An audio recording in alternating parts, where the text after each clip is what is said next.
Sa panahon ngayon, malaki talaga ang naitulong ng charity vloggers nang dahil sa kanila maraming buhay ang nabago. Isa na nga dito sa nagbibigay ng tulong ay itong si Lori Aquino Talita, isa sa mga hinahangaan at sinusuportahan ng sambayanang Pilipino dahil sa kanyang busilak na puso na handang tumulong sa mga taong nangangailangan ng tulong.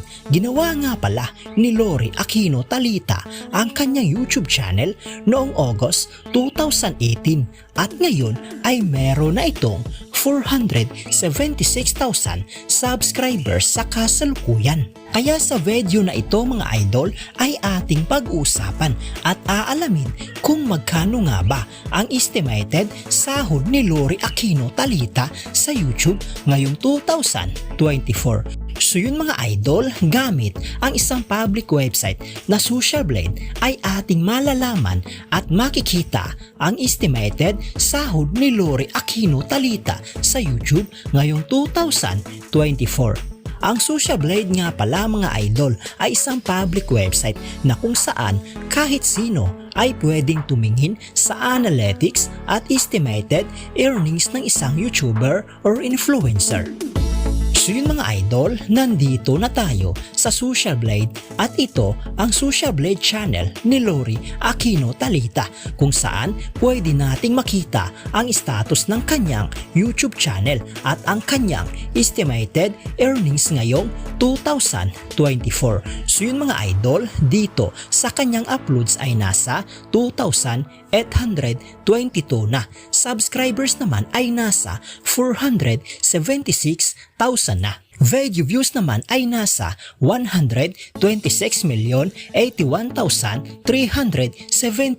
Country ay Philippines, channel type ay people at ginawa niya ang kanyang YouTube channel noong August 2018. At dito naman sa baba mga idol, ang total grade niya ay nasa letter B. Social Blade rank ay pang 244,475. Subscriber rank ay pang 1,841. Video views rank ay pang 137,960. Country rank ay pang 577 at ang people rank ay pang 1,392. At dito naman sa kanyang subscribers noong last 30 days ay merong pumasok na 7,000 subscribers at sa kanyang video views naman noong last 30 days ay merong pumasok na 1,759,000 video views. Tumaas ang kanyang video views percentage sa 3.7%. So yun mga idol, dito naman sa YouTube stat summary ni Lori Aquino Talita noong July 3, 2024 hanggang July 16, 2024 ay makikita natin dito ang pumasok na subscribers, pumasok na video views at ang estimated earnings niya sa bawat araw. Pero mga idol, ang titingnan natin dito ay ang daily average at weekly average. At disclaimer lang mga idol, ang impormasyon na ibinabahagi ko sa inyo ay isang estimated earnings lamang dahil ang website na ito ay nagbabase lamang sa views ng bawat video. So yun mga idol, umpisahan natin dito sa daily average. Dito sa kanyang subscribers sa loob ng isang araw ay merong pumasok na 200 plus subscribers. Sa video views naman sa loob ng isang araw ay merong pumasok na 58,629 video views. At dito naman sa kanyang estimated earnings sa loob ng isang araw, simula dito sa lowest ay merong pumasok na $15 hanggang sa highest na umabot ng $235 at kung i-convert natin ito sa ating pera o sa Philippine peso, ang katumbas nga pala ng $1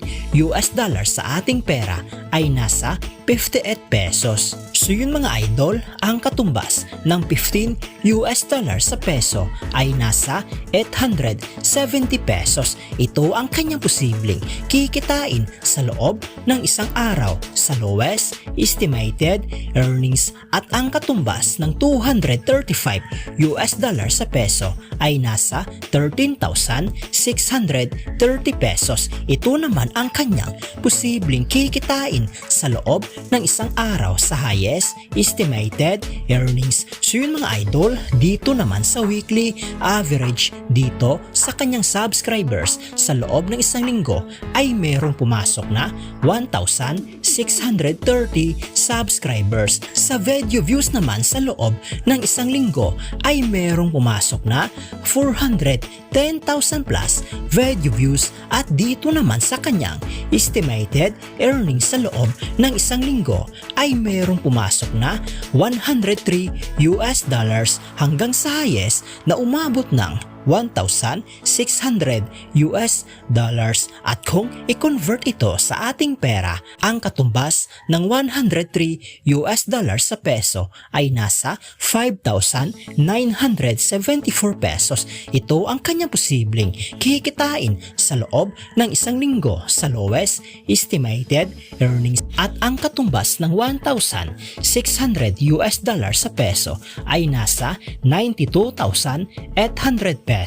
Ito naman ang kanyang posibleng kikitain sa loob ng isang linggo sa highest estimated earnings. At uulitin ko mga idol, ang impormasyon na ibinabahagi ko sa inyo ay isang estimated earnings lamang dahil ang website na ito ay nagbabase lamang sa views ng bawat video.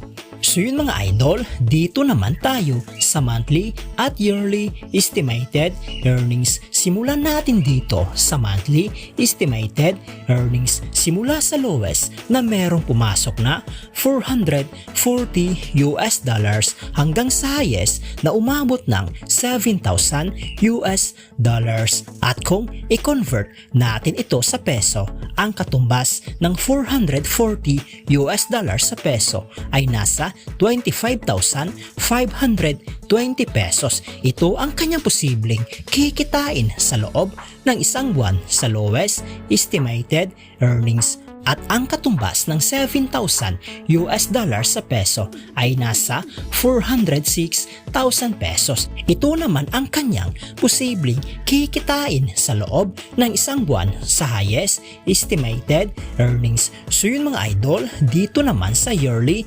estimated earnings. Simula dito sa lowest na merong pumasok na 5,300 US dollars hanggang sa highest na umabot ng 84,400 US dollars.